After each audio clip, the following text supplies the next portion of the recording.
Making history in Chile. A hugely diverse assembly begins crafting the country's first post-Pinochet constitution. But will it ease social unrest and help reverse ever-growing inequality? I'm Andrea Sankey, and today's newsmaker is Chile's new constitution.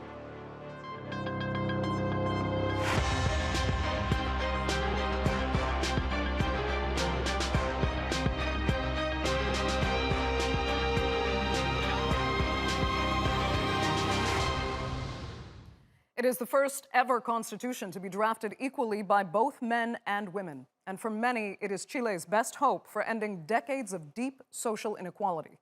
Many see the previous charter, devised during the rule of dictator Augusto Pinochet, as the source of severe economic divide, where 10% of the population holds 60% of the country's wealth. So in 2019, many finally decided they'd had enough of President Sebastián Piñera's right-wing government. In some of the worst protests in years, millions demanded change. And it was that mass unrest that sparked the referendum for a new constitution. Almost 80% voted in favor, but as the new committee was set to be sworn in, protesters clashed with heavily armed police, delaying the process. Now, the situation did eventually calm down, and the delegates, largely from the left, were inaugurated. So let's take a look at who's responsible for rewriting Chile's constitution. Well, the convention is made up of 155 people and represents the country's diverse society. It includes 77 women and 78 men. 65 are independents and not attached to any traditional political party.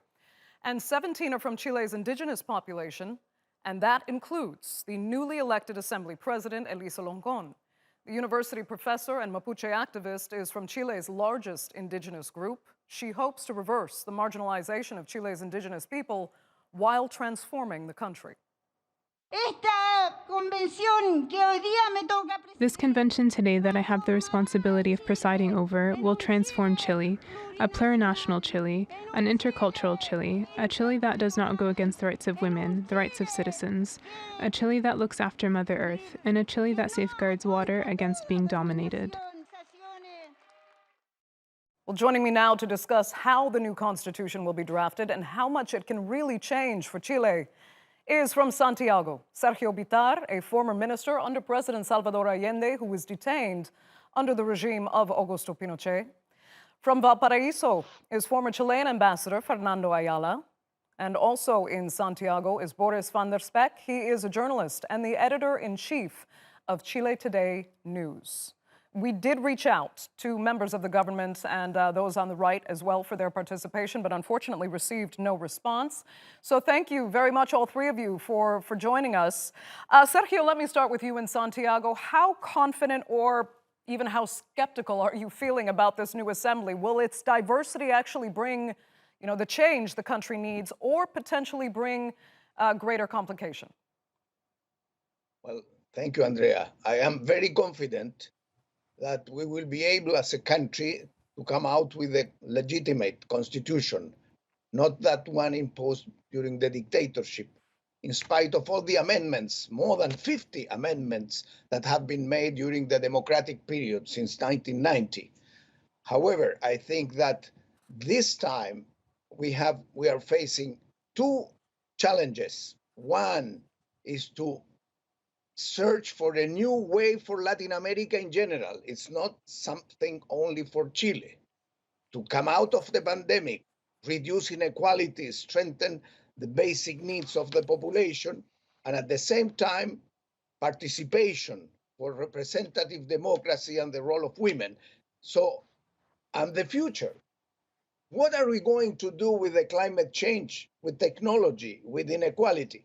So, this is a big opportunity for Chile, and Latin America will be observing this process that may channel those social energies towards a better institutionality and a better future. Okay. I do want to talk more about the regional implications for what Chile is doing. But Fernando, first let me ask you, first the same question. How confident are you that this assembly will work? And as well, what do you most want from this new constitution? What really needs to be prioritized and what fundamentally needs to change to prevent the social unrest and inequality we've been seeing, particularly over the last few years? Okay, first is in our history, more than 200 years of independence, this is the first time that we are going to write a democratic constitution, because the previous one were written by few men from the oligarchic power of the Chilean society. So this is first time that's going to be written by the people with gender parity, women and men, and with the participation of the indigenous people who are the ancestor of the all Chileans in this country. So what we expect is to have a real one democratic constitution that can guarantee social rights. What people want are to have guarantee social rights in terms of health, education, right to housing, and of course the water that were privatized by the former government to make a public good for everybody. So the expectations are very high, and is what the right-wing forces, the conservative forces, always counted was to keep control under the veto power of the Constitution. So this time they don't have enough forces because they lost the election. They lost the majority. They couldn't get the what I call the golden third to keep control of the what is going to be written on the Constitution. Okay. So this for the moment. Right. I'll come right back to you. I just need to get Boris into the conversation as well. I mean, but Boris, let me ask you this. To have this level of diversity and gender parity, does it show a true fundamental, even irreversible shift in Chilean politics? Or does it risk fighting some kind of backlash? No, definitely not. I think there's nothing like reprogressive rights. Rights are always progressive, and as Fernando mentions, earlier constitutions here in Chile were always written by a select group of white men. And right now you have 17 indigenous representatives participating in the process of writing the constitution. You have an equal number of men and women.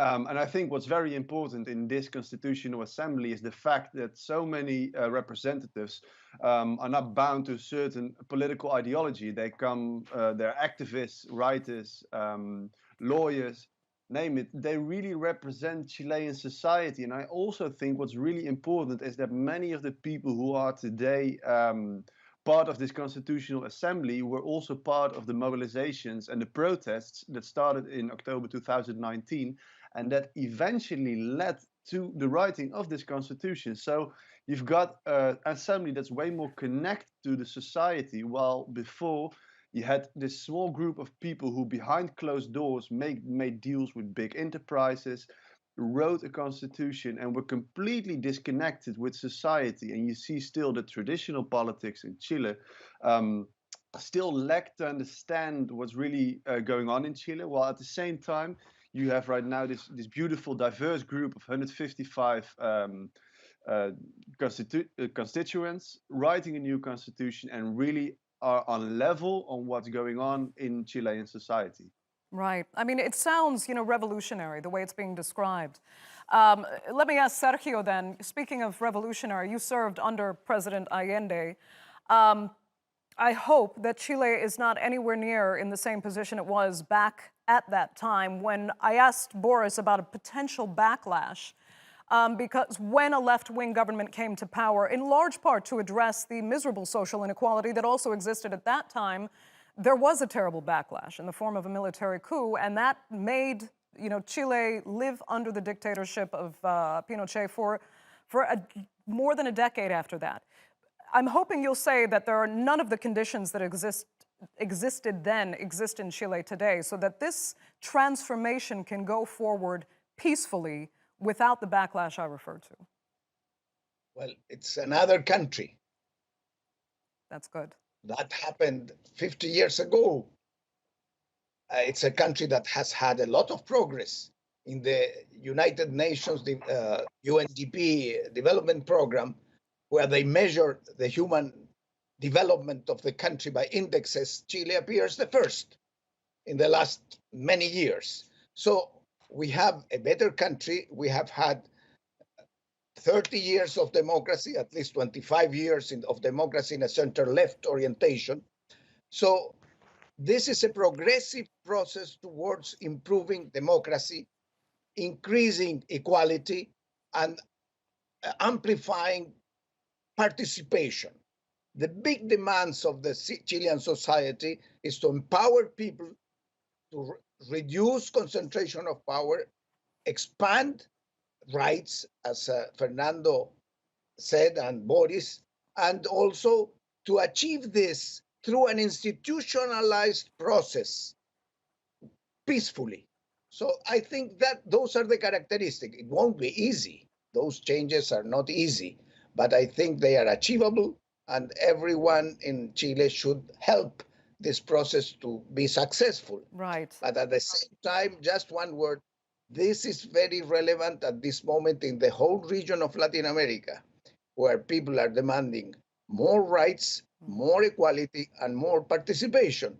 So the Chilean constitution, as you are now asking us, will be observed with lots of attention to see how we can find new ways of doing this peacefully, institutionally, but with a long-term strategy of political and economic change. Sergio, though, as you said, expectations are so high.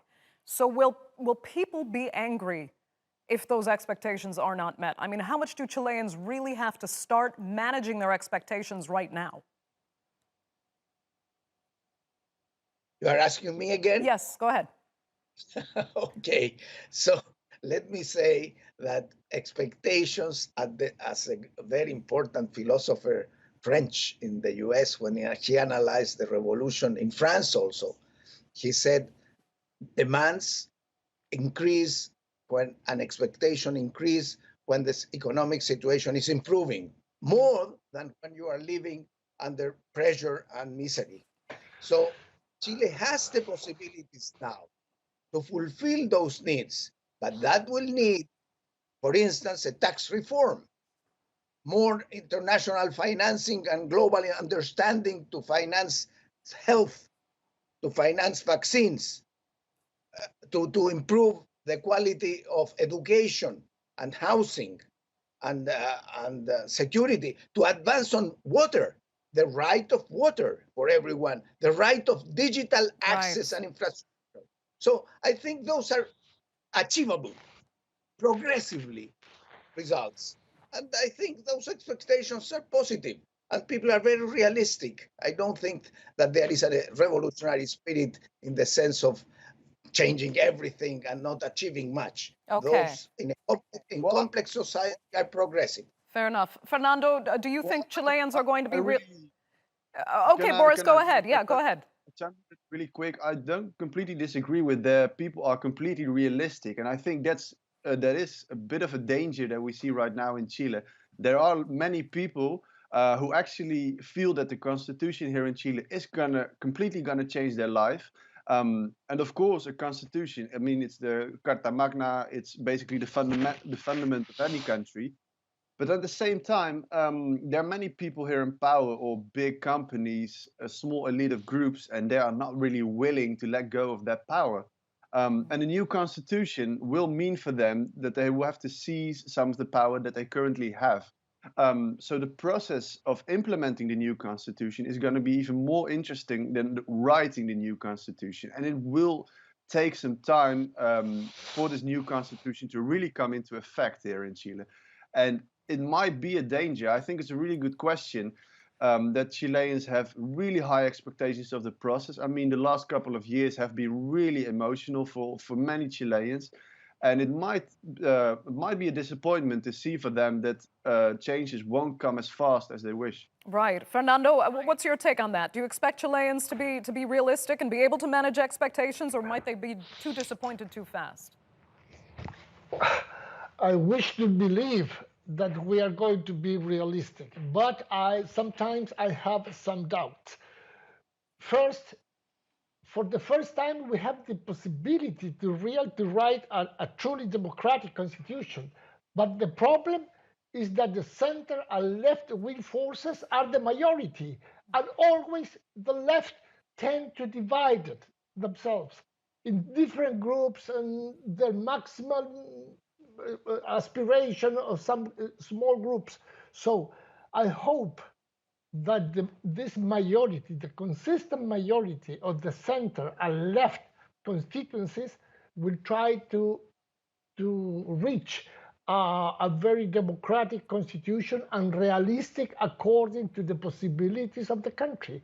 You cannot give for free everything because you need money for that, and you have to rule the economy and many other things. But frustration of the Chilean society are so high that sometimes I'm afraid. When I see the young people protesting with violent method on the street, it's because there are 200 years of desperation, 200 years there will be people humiliated, indigenous people particularly. They have been humiliated. Their language has been forbidden. So no right for education, health, housing, anything. So this is the kind of protesting. And on the other hand, you have in the South, the problem with Chilean society today are in the South, because you have 1 million hectares of the of lands that belong to the Mapuche ethnia. They are in hands of big 2-3 corporations that explode the wood. So there are a lot of problems to solve that should be solved Right. in few months for the future. Otherwise, we are going to have problems. And besides, we have in November, we have presidential election. So you have in parallel way, you have the convention writing the constitution. On the other hand, you have a fight to win the presidency. So the situation is not very easy. Right. The Chileans need to be prepared for some complications here, I think, going forward. And Sergio, let me ask you then, as Fernando was describing what can be a very divided left in Chile, you also have the conservative elites who, even though strangely they're not being very active with the press right now. They wouldn't come on our program. They wouldn't even give us actually comments to give their take on what they think of this constitutional reform going forward. But some of them have been vocal, and they're now painting this movement, you know, as the assembly, as this move toward communism, and hoping really that it falls apart so that they can show that, see, we told you the left doesn't work. You need the right-wing kind of discipline that we've given Chile to keep the economic success that we have. Do you worry, Sergio, about how politics might start fracturing, possibly, as this process moves forward? Yes, the democracy is uncertain, and the world in which we live is uncertain. So we have to think the different scenarios and see how we move ahead in order to achieve a way that is peaceful and institutionalized, but also that responds to the demands. And the demands are basically two: equality, in not only in income, but in treatment, dignity, and participation. Ire, reactions, even violence appears when there is a conservative group that blocked changes. So I think that will open up a process. I don't fear that will break the institution at all. On the contrary, that will reinforce. However, there are some risks. One risk is that the assembly, the Constitutional Assembly, makes a confusion between their role of rewriting a constitution and the role of governing and the interference on other state powers, parliament, justice, executive. But I think that will be clear. Now there is a fighting about that. Then is the experience to agree. When people come from the independent and individualistic approaches, even with all the divisions of different parties, and you add up all this situation, then it's more difficult to agree. And in building a constitution, you need to agree because the constitution, it's necessary for everyone. You cannot impose a view on the minority. So that's why we have a rule.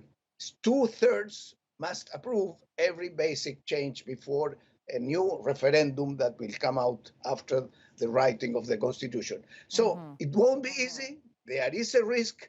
There are people that fear. There are lots, as you said, people, business people that fear. And I think we will be able to manage that and to show that with fear they cannot build a new country.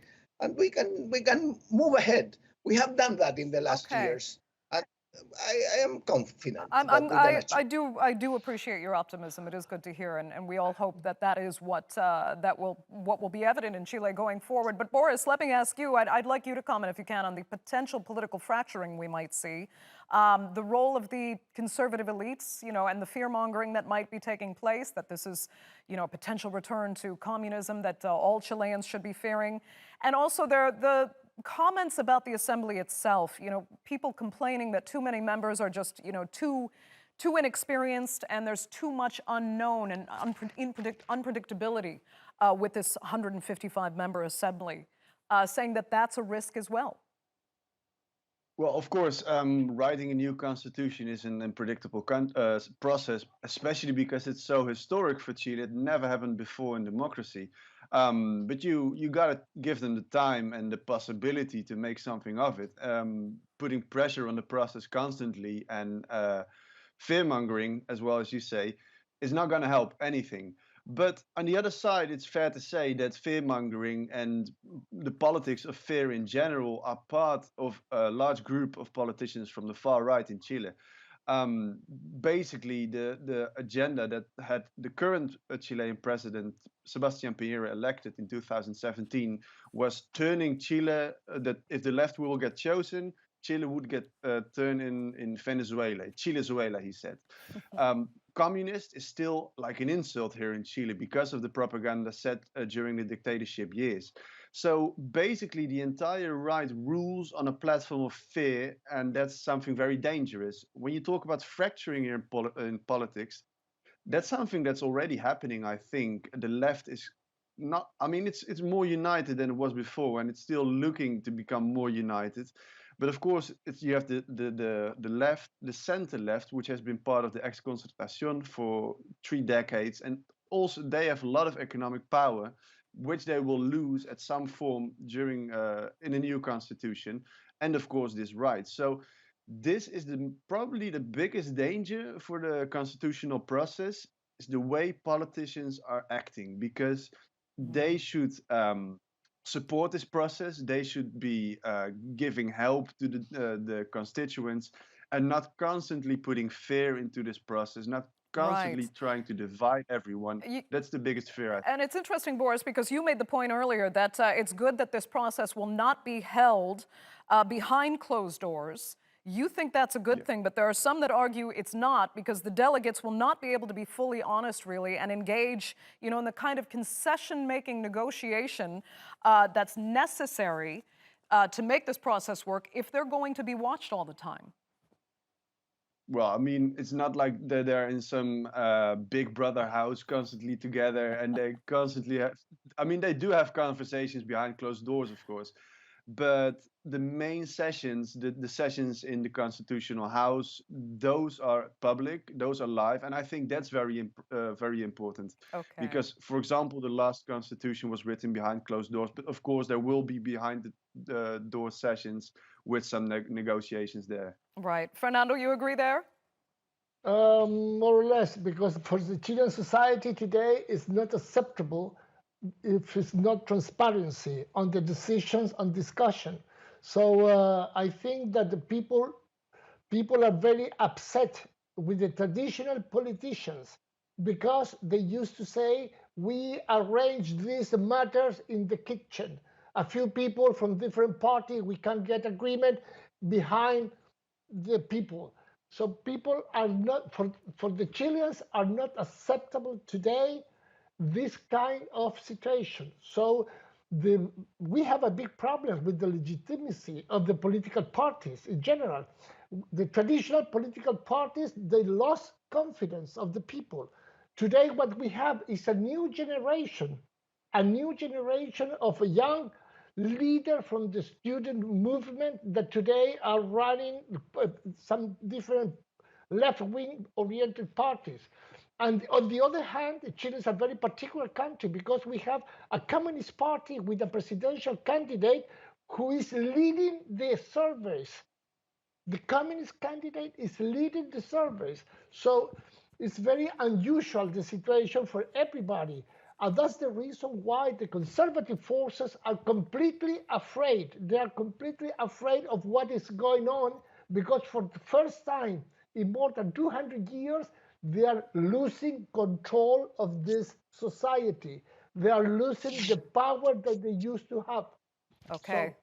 Fernando, I will have to let you have the last word. So unfortunately, we are out of time for this edition of the Newsmakers. I'd like to thank all three of my panelists so much for joining us from Chile today, and our viewers, of course, for tuning in as well. I'm Andrea Sankey. We'll see you next time.